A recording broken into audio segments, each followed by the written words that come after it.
नमस्कार, सुप्रभात, वंदे मातरम। मित्रों, आज आपसे बात करना चाहता हूं भारतीय मुसलमानों की, भारत में रहने वाले मुसलमान। पहली बात तो ये समझ लीजिए कि ये हिंदू समुदाय से बहुत अलग है संरक्षण के मामले में, ऑर्गेनाइज्ड के मामले में। मैं ये कहना चाहता हूं कि भारतीय मुसलमान एक बहुत क्लोज्ड निट कम्युनिटी है, जबकि हिंदू नहीं है। उदाहरण के तौर पे आप किसी सड़क पर एक मुसलमान को थप्पड़ मार दो, वो मुसलमान को ज्यादा से ज्यादा 10 मिनट लगेगा अपने नजदीकी मस्जिद या मदरसा पहुंचने में। वहां वो मामला बताएगा, 2-3 मिनट के अंदर अंदर वो मस्जिद या मदरसा जो है दिल्ली के जामा मस्जिद को एक फोन करेगा या ईमेल करेगा। दिल्ली के जामा मस्जिद के पास सारा डेटा रखा हुआ है कि अगल बगल के कौन से मस्जिद है, किस मस्जिद में कितने लोग जमा हो सकते हैं, उनके व्हाट्सएप ग्रुप क्या है।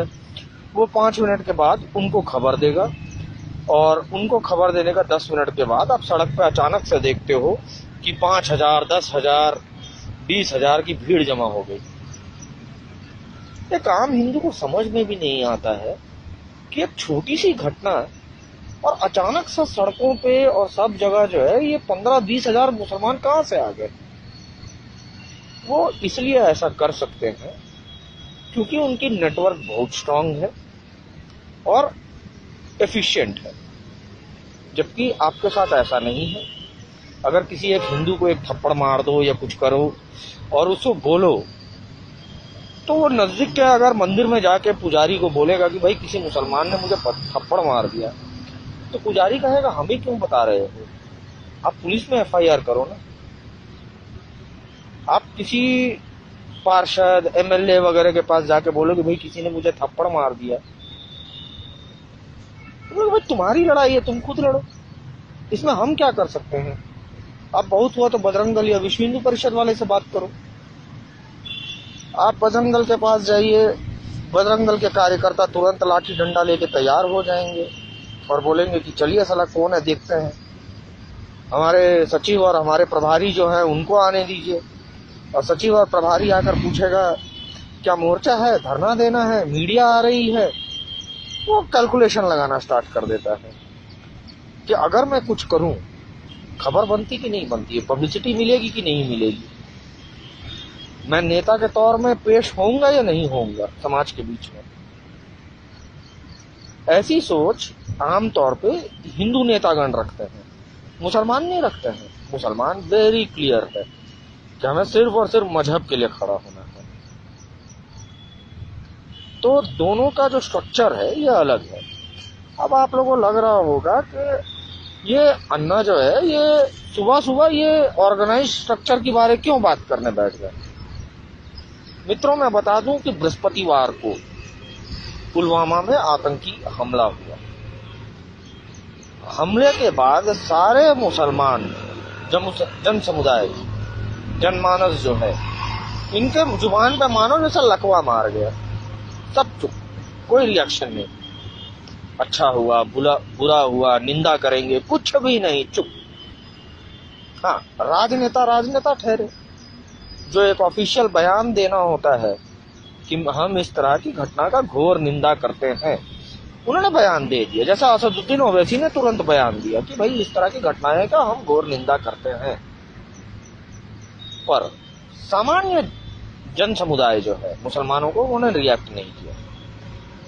कल उनका जुम्मा था, ये 1 बजे नमाज के लिए पहुंच जाते हैं, जबकि 1:30 बजे से नमाज शुरू होती है। आधा घंटा इनकी तकरीर चलती है, इनको गाइडलाइन दिए जाते हैं।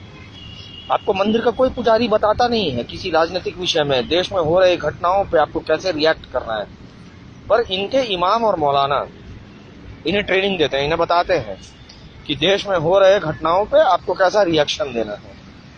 और कल 2 बजे के बाद एक भाड़ सी आ गई निंदा करने के लिए कि हम घोर निंदा करते हैं, कश्मीर में जो कुछ हुआ, पाकिस्तान आतंकवादी है, पाकिस्तान फलाना है, ढिमकाना है।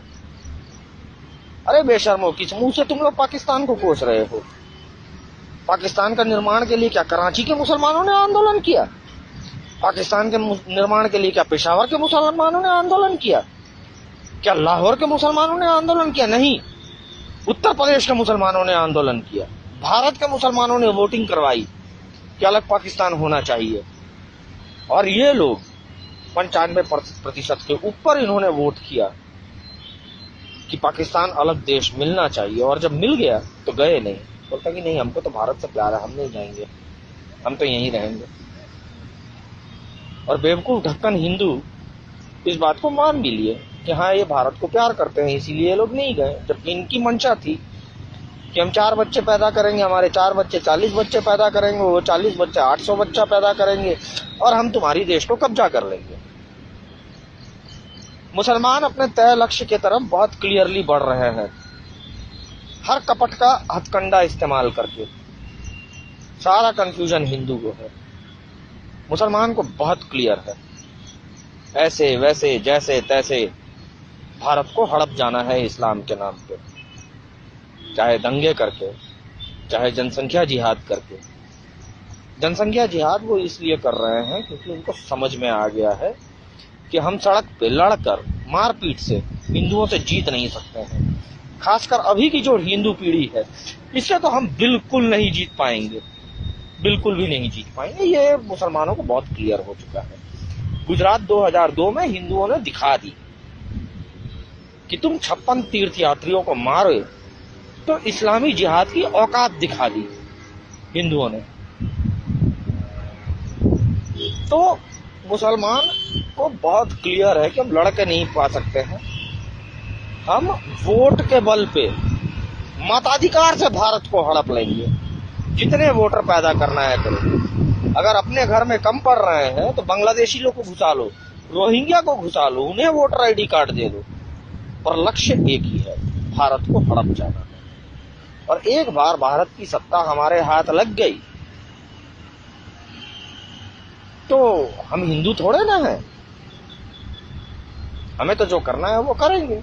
और वैसे भी बात सच है कि जब जब मुसलमानों के हाथ सत्ता लगी, उन्होंने अनगिनत मंदिरों का विध्वंस किया, लाखों हिंदुओं का नरसंहार किया।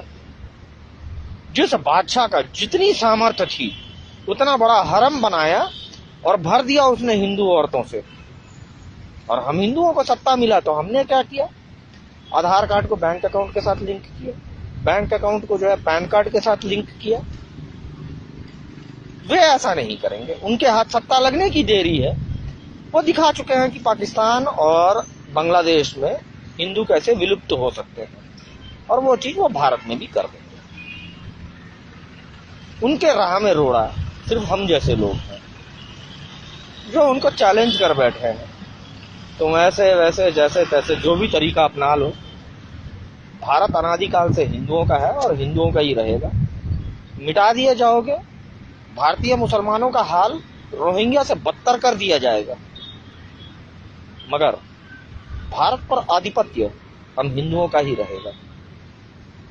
और वैसे भी चैलेंज लेकर काम करने का मजा ही अलग है, और यह धमक सिर्फ हिंदुओं की होती है। धन्यवाद। वंदे मातरम मित्रों।